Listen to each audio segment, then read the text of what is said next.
Bismillahirrahmanirrahim. Assalamualaikum warahmatullahi wabarakatuh.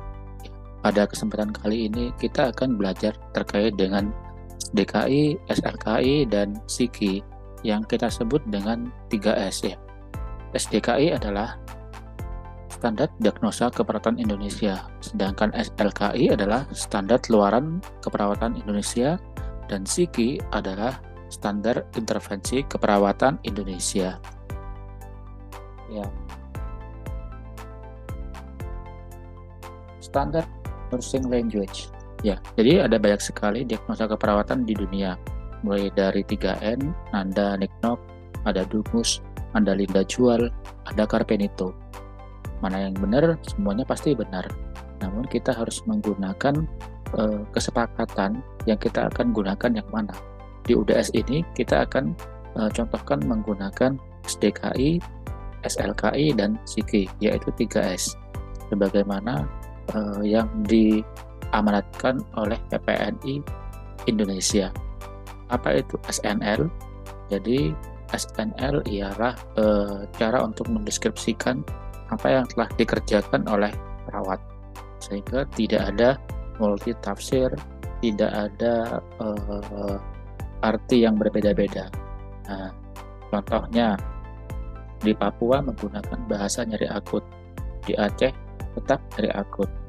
Tidak ada lagi yang menggunakan kata-kata ketidaknyamanan, gangguan rasa nyaman, dan lain-lainnya. Nah, kenapa kok ada SDKI, SLKI, dan SIKI? Ya, jadi dari beberapa sumber di sini memang banyak sekali tipe-tipe untuk menjelaskan terkait dengan masalah kesehatan. Dari Potter Perry maupun dari Wick ya pada tahun 1996. Jadi Indonesia di sini punya caranya tersendiri untuk menentukan masalah keperawatan, yaitu PPNI telah membuat formula 3S, yaitu SDKI, SLKI, dan SIKI. Apa sih itu SDKI, SLKI, dan SIKI? Di mana di sini semuanya meliputi dari pengkajian asuhan keperawatan yang dimulai dari pengkajian, diagnosis, perencanaan, implementasi, dan evaluasi. Nah, sedangkan SDKI di sini dia menjalankan proses dimana dari pengkajian hingga diagnosis, ya, standar diagnosa keperawatan Indonesia. Sedangkan yang berikutnya adalah SLKI dan SIKI, meliputi perencanaan dan implementasi serta menghasilkan keluaran dari kriteria hasil. Nah, yang berikutnya adalah bahwa standar asuhan keperawatan Indonesia di sini meliputi dari diagnosis yang ada dalam SDKI, yang berikutnya adalah luaran yang juga dalam buku SLKI, yang berikutnya adalah intervensi yang ada dalam buku SIKI. Ketiganya ini sangat berkaitan, di mana dari SDKI sendiri meliputi tanda dan gejala faktor risiko. Sedangkan untuk keluaran di sini lebih kepada kriteria hasil, dan intervensi di sini sesuai dengan observasi, terapeutik atau nursing treatment, edukasi, dan kolaborasi. Nah, yang berikutnya adalah kaitan diagnosa, keluaran, dan rencana keperawatan. Masalah penyebab dan tanda gejala di sini masuk dalam ranah SDKI. Kemudian tujuan dan kriteria hasil di sini masuk ke SLKI. Apa itu SMART? Nanti kita akan belajar lebih lanjut. Yang berikutnya rencana, ini masuk dalam standar intervensi keperawatan Indonesia, yang mana meliputi dari observasi, kemudian tindakan perawatan atau nursing treatment atau terapeutik, kemudian ada edukasi, dan yang terakhir adalah kolaborasi. Nah, adik-adik sekalian, silahkan di-download dari format pengkajian yang ada di link berikut ya. Kemudian cara pengisi pengkajian tersebut silahkan juga untuk mendownload dari panduan pengisian dari pengkajian ya. Yang saya share di sini adalah terkait dengan pengkajian. Oke, saya tunggu untuk di-download.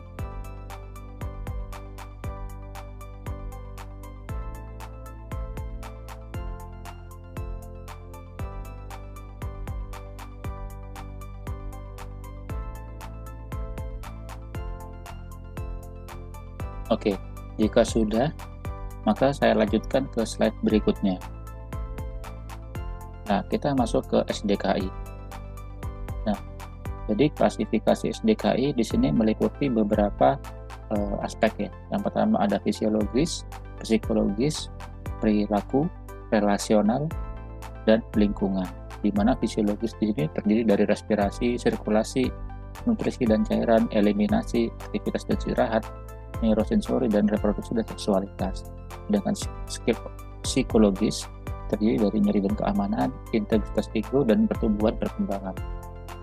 Sedangkan untuk kebersihan diri sedangkan untuk perilaku meliputi kebersihan diri dan pencelupan dan pembelajaran.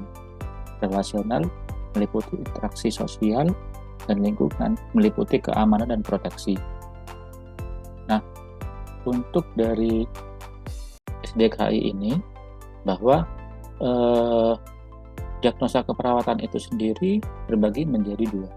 Yang pertama di sini ada yang negatif, ada yang positif. Apa itu yang negatif? Bahwa di sini klien dalam kondisinya sakit atau beresiko ya, sehingga dalam menegakkan diagnosa mengarahkan ke pemberian intervensi yang bersifat itu curing dan caring.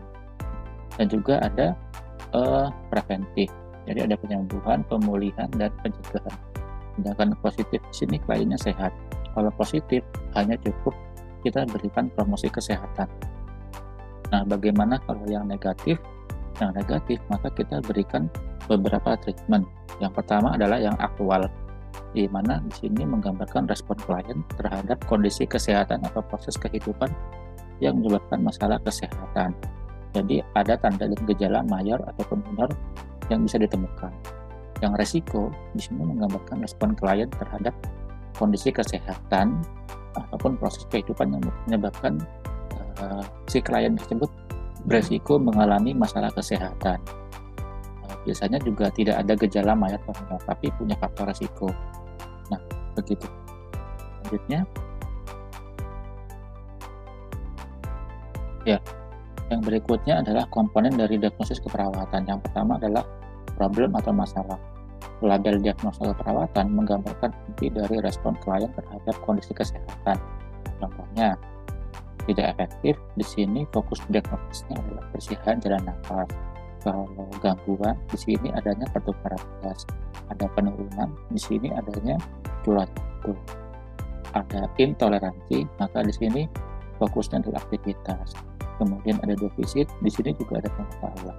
Jadi semuanya saling berkaitan. Nah, untuk yang deskriptor tadi, pernyataan yang menjelaskan bagaimana suatu fokus diagnosa terjadi. Contohnya, deskriptornya di sini adalah defisit. Maka definisinya adalah tidak cukup atau tidak adekuat. Nah, kalau disfungsi, maka definisinya tidak berfungsi secara normal. Kalau gangguan, maka di sini artinya mengalami hambatan atau kerusakan, dan seterusnya. Indikator diagnostik yaitu dari penyebab, tanda dan gejala, dan faktor risiko. Penyebabnya di sini adalah etiologi, di mana faktor yang mempengaruhi perubahan status kesehatan. Tanda, gejala, atau simptom dan simptom dikategorikan menjadi dua, yaitu ada major dan minor. Major biasanya ditemukan 80-100% dari gejala yang ada. Biasanya di sini 100% untuk validasi dari diagnosa. Sedangkan minor di sini tidak harus ada resiko. Jadi di sini juga biasanya juga tidak ada, tetapi kondisi situasi dapat meningkatkan kerentanan klien mengalami masalah kesehatan. Nah, proses dari penegakan diagnosa keperawatan sendiri yaitu di sini ada analisa data, di mana kita membandingkan data yang kita temukan dengan nilai rujukan atau nilai normal. Jadi kita dapat mengelompokkan data. Kemudian baru kita identifikasi masalah. Masalah yang ini adalah aktual, apakah resiko, ataupun hanya untuk promosi kesehatan. Berikutnya adalah perumusan diagnosa. Sebagaimana tadi kita jelaskan, di sini ada aktual, resiko, dan promosi kesehatan. Jadi kalau aktual biasanya adalah masalah yang berhubungan dengan penyebab ditandai dengan tanda dan gejala. Kalau resiko biasanya masalah ditandai dengan faktor risiko. Sedangkan promosi kesehatan, masalah ditandai dengan tanda dan gejala. Ya. Yang selanjutnya adalah standar luaran keperawatan Indonesia. Di luaran keperawatan di sini adalah aspek-aspek yang dapat diobservasi dan diukur meliputi kondisi, perilaku, atau persepsi pasien, keluarga, atau komunitas sebagai respon terhadap intervensi keperawatan. Luaran keperawatan itu sendiri menunjukkan status diagnosis keperawatan setelah dilakukan intervensi atau tujuan. Hasil akhirnya dari intervensi keperawatan ini yang terdiri atas indikator-indikator atau kriteria hasil pemulihan masalah.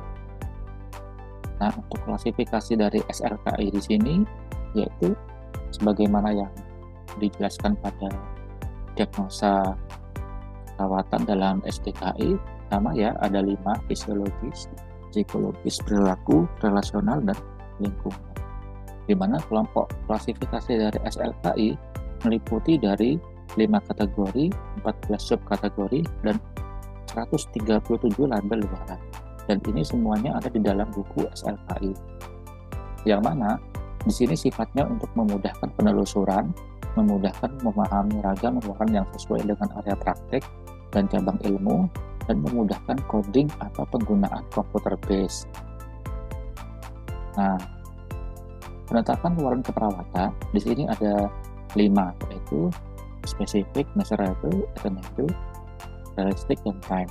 Jadi spesifik yaitu kita harus spesifik dalam menentukan luaran keperawatan. Kemudian measurable atau dapat diukur. Jadi label dan indikator sudah distandarisasi dalam buku SLKI.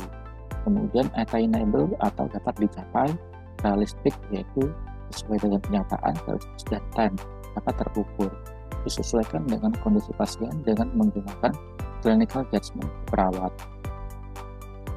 Jenis luaran keperawatan ada positif, ada negatif.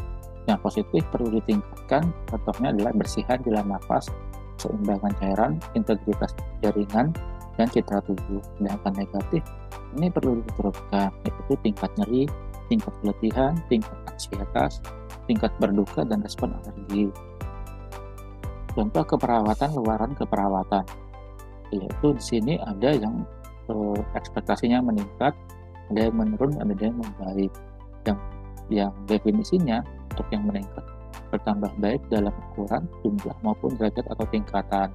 Contohnya bersihan jalan nafas, surat jantung, perawatan diri, dan lain-lainnya. Kalau menurun, berkurang baik dalam ukuran, jumlah, maupun derajat atau tingkatan. Contohnya tingkat keletihan, tingkat ansietas, tingkat berduka. Sedangkan membaik di sini menimbulkan efek lebih baik, adekuat, atau efektif. Contohnya eliminasi fekal atau fungsi seksual. Nah, komponen dari luaran SLKI, ya, sebagaimana dalam buku SLKI, di sini ada kodenya ya, ada L01, 001. Ya, contohnya di sini bersihan jalan nafas, definisinya kemampuan membersihkan secret atau obstruksi jalan nafas untuk mempertahankan jalan nafas tetap paten. Nah, untuk kriteria hasilnya ya, jadi di sini ada tingkatannya, menurun, cukup menurun, sedang, cukup meningkat, dan meningkat. Ya, yang mana kriteria hasilnya dapat diukur dengan kriteria ini ya. Nah, bagaimana tadi yang dijelaskan. Nah, ini ada scoring. Nah, scoring kriteria hasil di sini dalam buku SLKI bermacam-macam. Jadi ada 3 kategori atau 3 variasi scoring kriteria hasil. Nah, penerapan luaran keperawatan, metode dokumentasi manual atau tertulis. Jadi contohnya seperti ini, setelah dilakukan intervensi keperawatan selama berapa kali 24 jam, atau mungkin 1 kali 24 jam, atau 2 kali 24 jam, atau mungkin sesuai dengan waktu yang diukur, maka langsung dituliskan labelnya ya. Labelnya seperti yang di sini, label luarannya, kemudian ekspektasinya dan lain-lain. Nah, dengan kriteria hasilnya, tadi yang ada di sini, kriteria hasilnya di sini bisa dituliskan di dalam luaran keperawatan tadi. Nah, contohnya seperti ini.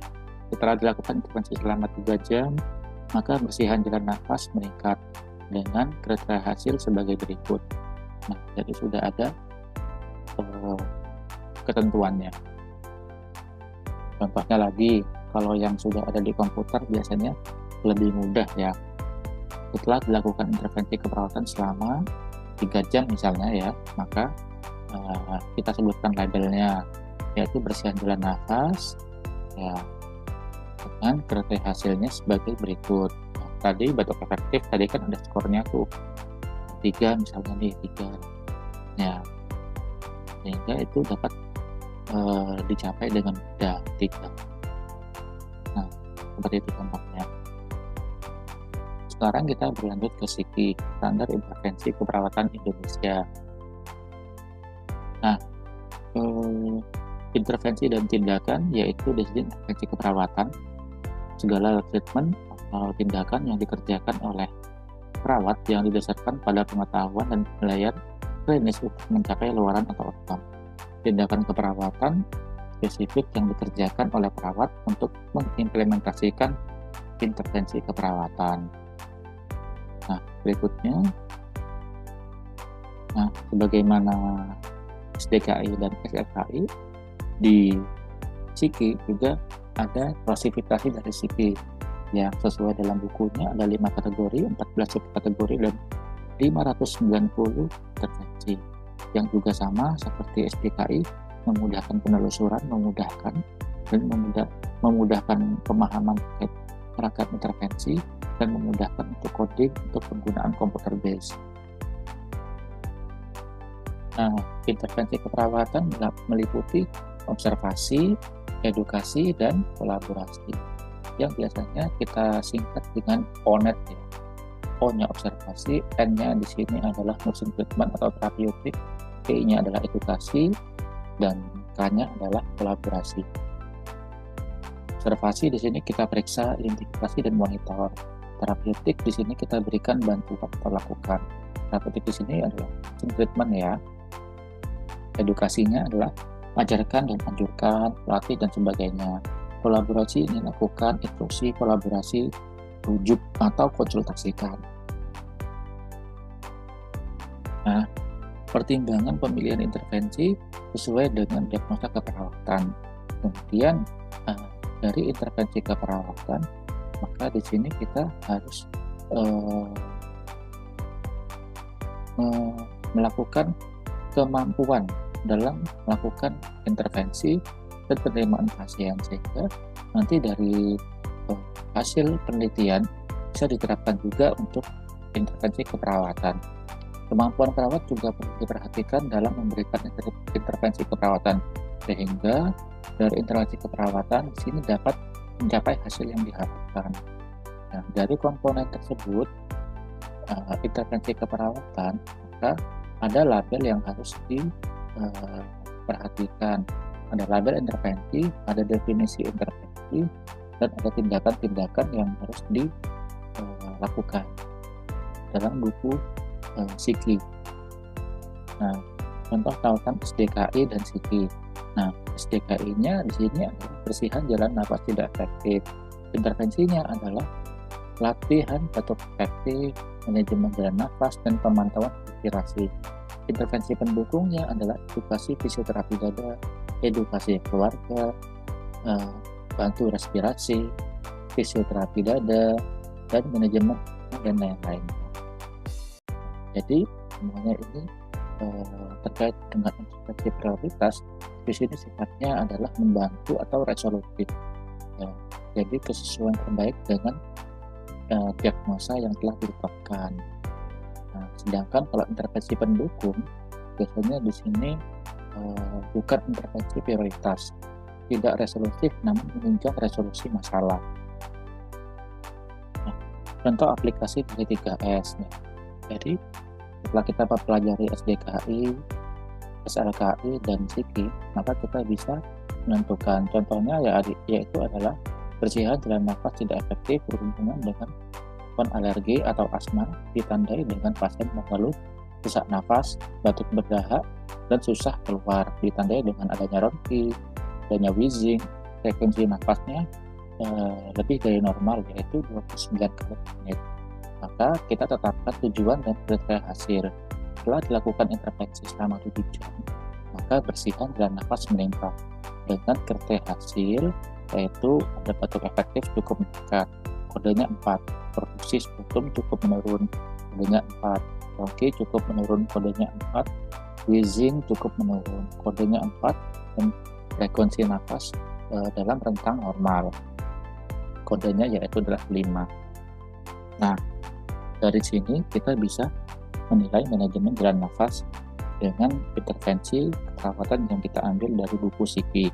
Yang pertama adalah observasi, meliputi monitor, frekuensi nafas, dan lainnya. Sedangkan untuk terapeutik atau nursing treatment-nya yaitu posisikan pasien semi-polar atau polar, berikan minum hangat, lakukan fisioterapi dada, dan berikan oksigen. Nah, kalau edukasi, maka kita lakukan ajarkan teknik otot efektif. Kolaborasi ini harus dengan medis ya, atau dengan dokter terkait dengan pemberian obat-obatan, bronchodilator, ekspektoran ataupun mukolytik. Nah, contoh cara mencari dari SDKI, SLKI, dan SIKI pada masalah keperawatan nyeri akut. Nah, kita buka dari buku yang ada di SDKI, SLKI, dan SIKI. Nah, kita buka definisi, lalu kita cari nyeri akut. Nah,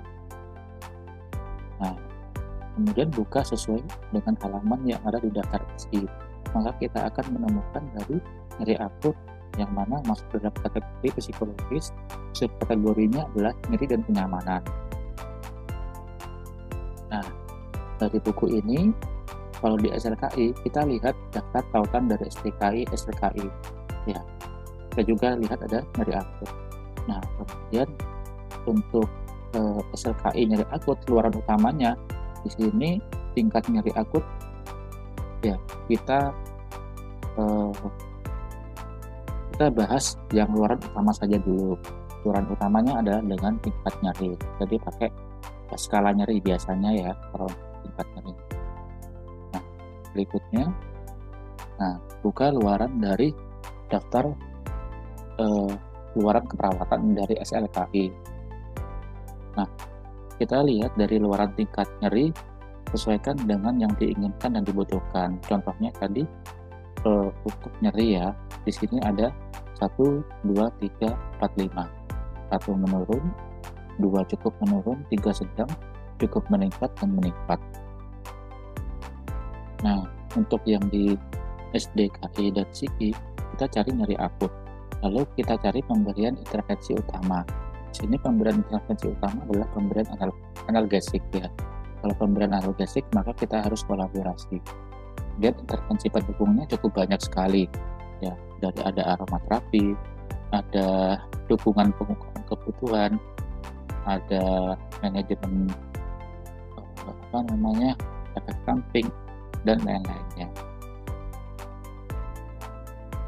Nah, untuk melihat intervensi manajemen nyeri, maka buka daftar intervensi keperawatan, kemudian cari contoh intervensi utama manajemen nyeri. Nah, sebagaimana tadi yang saya sebutkan, ada 4 komponen untuk tindakan dari intervensi. Ada observasi, ada terapeutik, ada edukasi, dan ada kolaborasi. Ya. Contoh kasusnya ya, mari kita belajar kasus.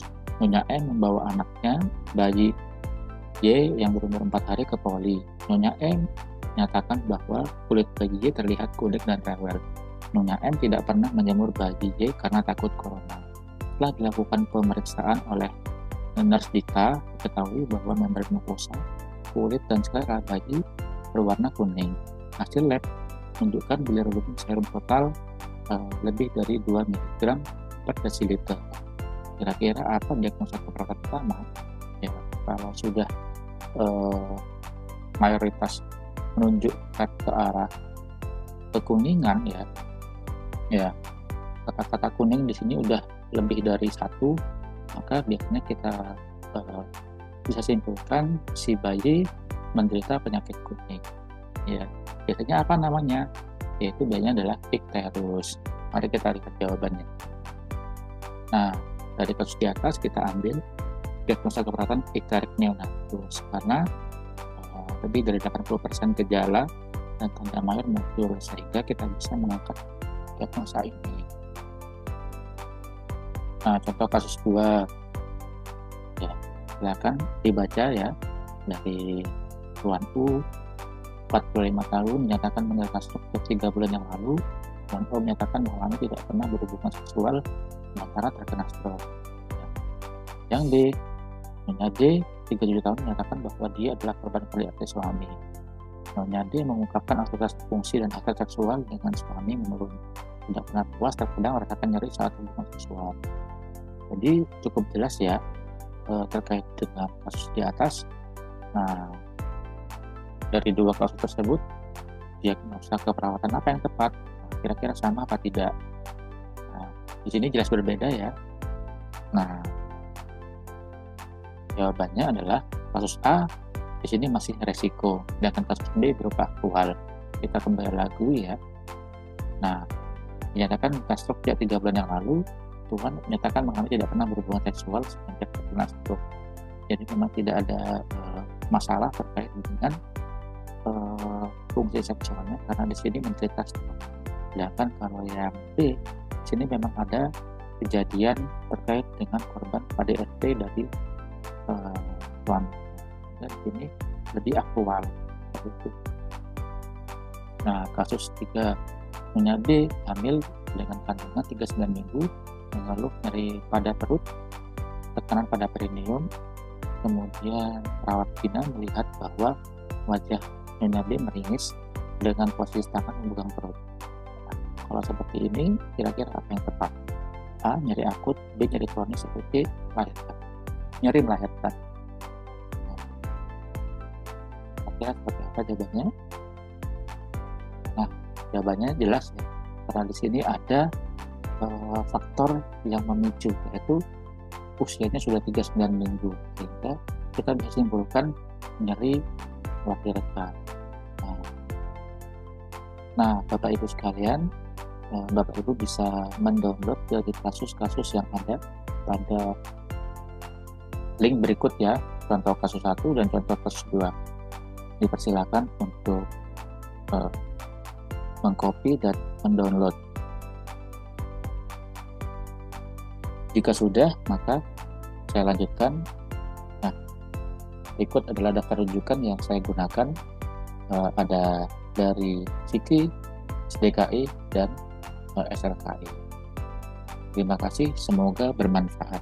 Wassalamualaikum warahmatullahi wabarakatuh.